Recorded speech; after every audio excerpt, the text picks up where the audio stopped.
প্রথম আমল হলো বৃষ্টির সময় দোয়া পড়ব। একটা বিশেষ দোয়া আছে, আল্লাহুম্মা সাইয়্যিবান নাফিআ। আমরা একে অন্যকে স্মরণ করাই দিব।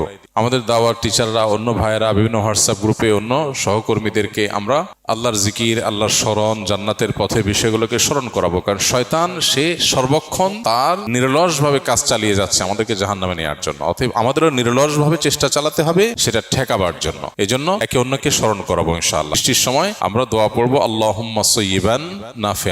আল্লাহ উপকারী বৃষ্টি দান করুন, আল্লাহ উপকারী বৃষ্টি দান করুন। যদি বৃষ্টি খুব বেশি হয়, মনে হয় যে জনপদ, ঘরবাড়ি, ফসল, ক্ষেত খামার এগুলো ক্ষতিগ্রস্ত হয়ে যাবে, প্লাবিত হয়ে যাবে, এরকম পরিস্থিতি তৈরি হলে তখন আমরা দোয়া করব, আল্লাহুম্মা হাওয়ালাইনা ওয়ালা আলাইনা, আল্লাহুম্মা হাওয়ালাইনা ওয়ালা আলাইনা। আল্লাহ পাহাড়ে, পর্বতে, নদী নালাতে যেখানে বৃষ্টি হলে পরিবেশ শান্ত থাকবে, আবার আমাদের প্লাবনের সমস্যাও হবে না, বন্যায় ক্ষতিগ্রস্ত হব না, সেসব জায়গায় বৃষ্টি দেন।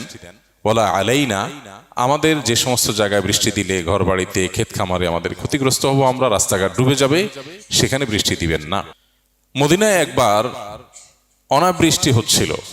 নবী আলাইহিস সালাম ইস্তিসকার সালাত আদায় করলেন, আল্লাহর কাছে বৃষ্টি প্রার্থনা করলেন। এরপর আল্লাহ বৃষ্টি দিলেন।